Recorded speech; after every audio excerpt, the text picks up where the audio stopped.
I'm Jen. This is Jen's Hangout. Welcome, welcome, welcome. If you are new here, I am so glad you're here. Please remember to hit that like and subscribe button and ring that bell to all so you can be notified of all of our future uploads. And if you're returning, I love you guys so much. You know that. What do we got rocking today? Well, let me kind of clean up my mess over here. I was doing Ebates, my Monday video. Now we're gonna do some skincare, but it is Talk About It Tuesday, so we're just gonna talk about it Tuesday. I have a whole thing for that. Anyways, what are we talking about today? We've been talking about perimenopause. So kind of updated. Words are hard, I tell you. Anyways, so update on the hysterectomy front. They're trying to get it. I have been referred to a different surgeon since the last surgeon bailed on me, as I told you guys before. Super frustrating. My doctors, all of them, are very annoyed with that situation, how it happened, the CT scan fiasco caused some damage to my body, so we're trying to repair that. Anyway, like I said, I have been referred to a new surgeon, and two new surgeons actually, because what we're trying to do is to do two surgeries in one. I already have an umbilical hernia that is very large. It's been repaired twice. The second time it actually fixed it and repaired it, and I have a big mesh. I have a mesh that's about yay big by yay big. And the surgeon did a great job with that. But the problem is that just at the very tippy top, right up here of the mesh, I have a new hernia that's peeking out. And so they want to fix that, but they want to fix it during my hysterectomy surgery, if that makes sense. So that I do two surgeries in one and don't have to be put under again. Because I am high risk with all of my other health issues. They just don't want me to have to go through another surgery. And I don't blame them. I'm game for that. If they can do it all in one blow, then fantastic. I see that surgeon in 2 weeks. No, a week. From when you guys will see this, it'll be a week. Anyways, so that is the update on that. Also, I finally got my hormones. And let me just tell you, right here, right now, don't let anybody ever tell you not to get the hormones. Because holy mackerel, why did I wait so long? Why did I suffer? Mine are topically. I take them, it's just one little packet, and I take it on my wrist in the morning, and holy mackerel, man. Let me just tell you, it has been a godsend. An absolute godsend. I feel 1,000 times better. I haven't been having near the mood swings or the anger and the outbursts and all of these things. I've been sleeping better. Why did I wait so long? I just don't know. So if it's an option for you, do it. They come in patches, creams, you name it, pill form, everything. Go to your doctor and get the hormones, please. So you don't have to feel like you need to be locked in a loony bin. I haven't had a hot flash since I started. That right there is worth it, if you ask me. Anywho. So, this topic today is one that is very near and dear to my heart. It is polycystic ovarian syndrome. Last I checked, it's also referred to as PCOS. but for those who don't know what it is polycystic ovarian syndrome. It is not polycystic ovarian disease. Do not let a doctor tell you otherwise. Polycystic ovarian disease would imply that there is a cure, because diseases can be cured. That is the definition. A syndrome cannot be cured. It can only have possible treatments. I hope that makes sense. And remember, guys, I'm not a doctor. This is not medical advice. This is all anecdotal experience, research, 20 plus years research. So it's not like I don't know what I'm talking about. I'm not a professional, quote unquote. So there we go. There's that disclaimer out of the way for the YouTube world. So I got diagnosed with PCOS when I was, oh gosh, I want to say 20. I was 21. Yeah, I was 21 because or had just turned 22. Andy and I were newly married, I know that. I want to say 22. I want to say it was in that winter of that early part of the year, January, February, somewhere around there, that I got diagnosed finally. I had been struggling with it since early childhood, and I mean early childhood. I started my period when I was 9 years old. And they were never regular. And of course, being that they were never regular and all that, they put me on birth control pills when I was 11 years old. Now, the thing with birth control pills as a treatment, because they didn't understand PCOS back then, especially back then. The thing with birth control pills is it masks the symptoms and exacerbates them significantly. I gained a lot of weight. Now, okay, I'm going through puberty at this time. 11 years old, having dramatic periods, severe cramps, severe other symptoms, PMS, headaches, migraines, on top of gaining a whole shite ton of weight, while I'm going through all of this. As an adolescent, you can imagine how that was in school. Children are mean and cruel, especially at that age. So it was pretty brutal, going through all that. But what I've learned over the years is that birth control makes it worse.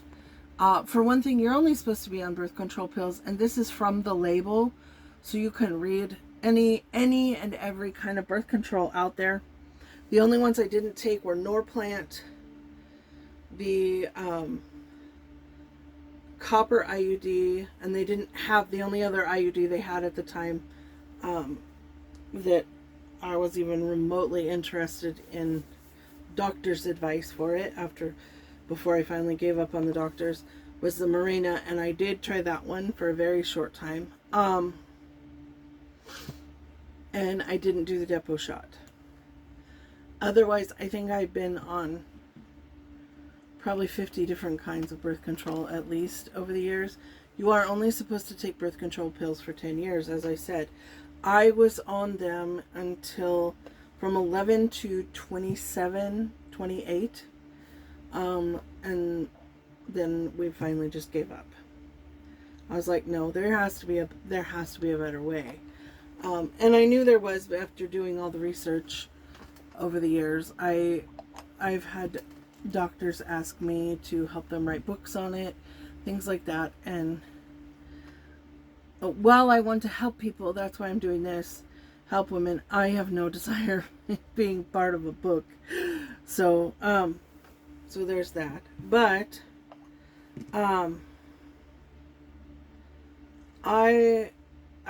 what I've found through all of my research and all of the years of dealing with my own symptoms is that the doctor's answers don't work. And if you have PCOS and you have been to the doctor and these are the things they give you, let me tell you 1000% you understand what I'm talking about. The classic treatment for PCOS, birth control pills, first and foremost, spironolactone, and metformin. Now, the reason for the metformin is to address the insulin resistance caused by the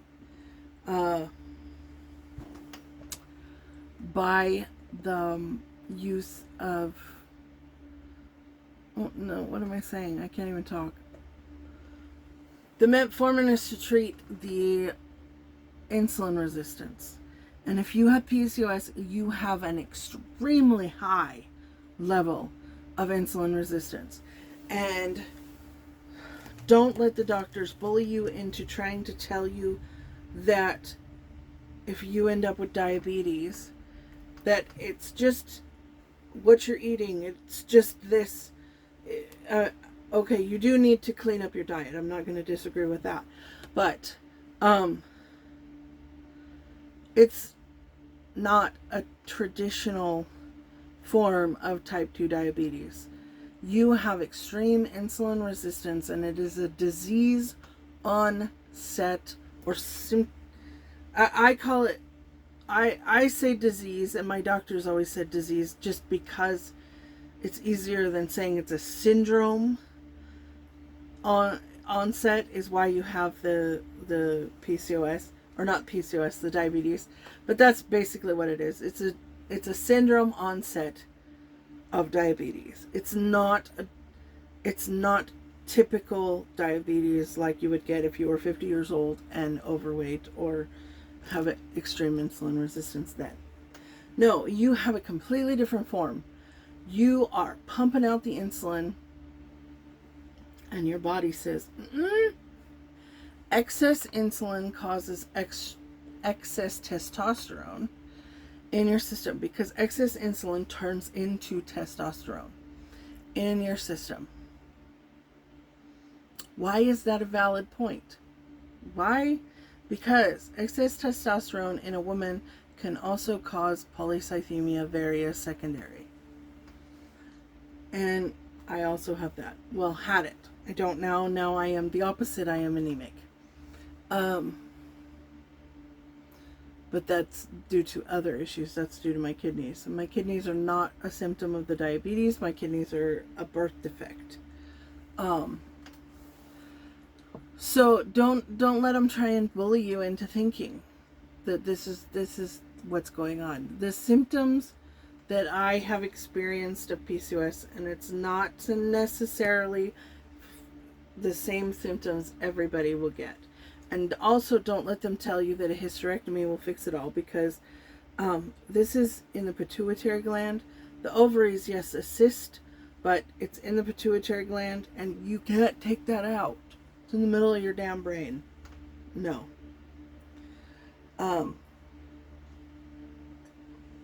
So, a cyst is caused when you ovulate and it doesn't properly flow down the fallopian tubes into your uterus.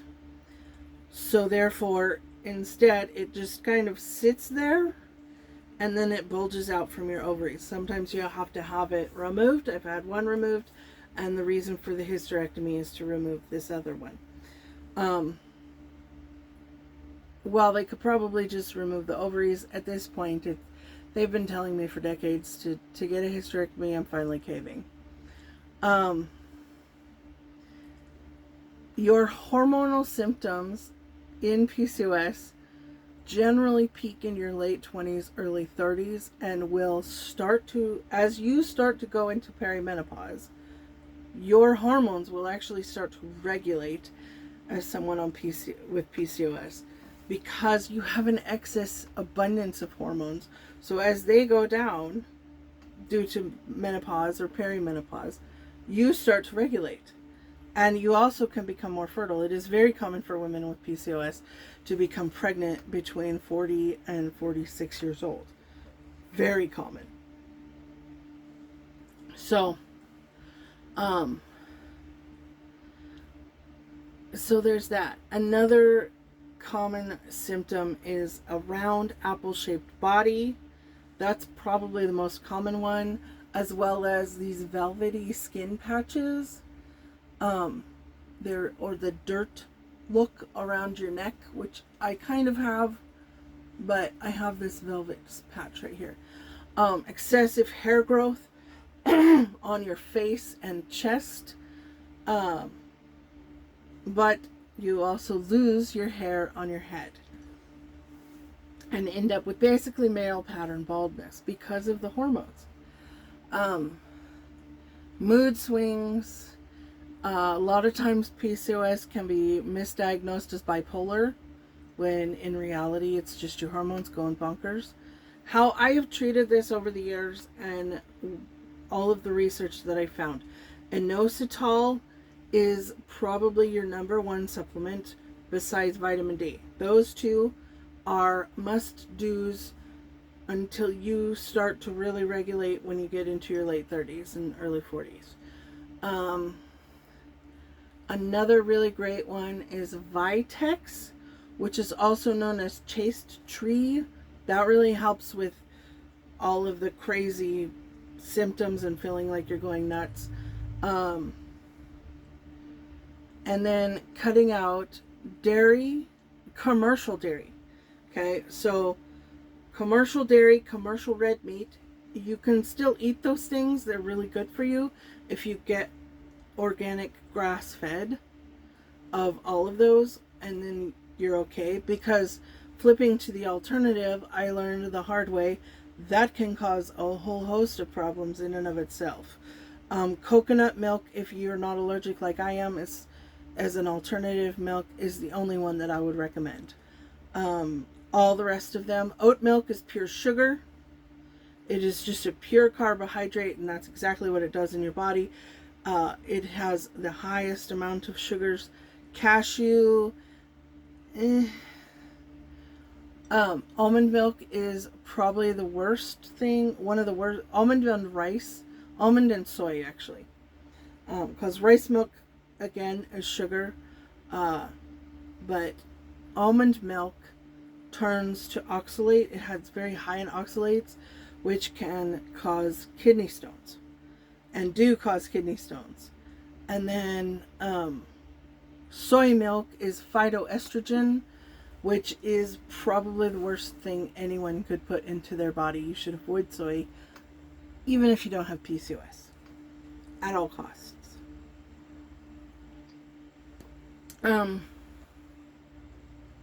But yeah, I had hot flashes at 25 years old, 24, 25 years old.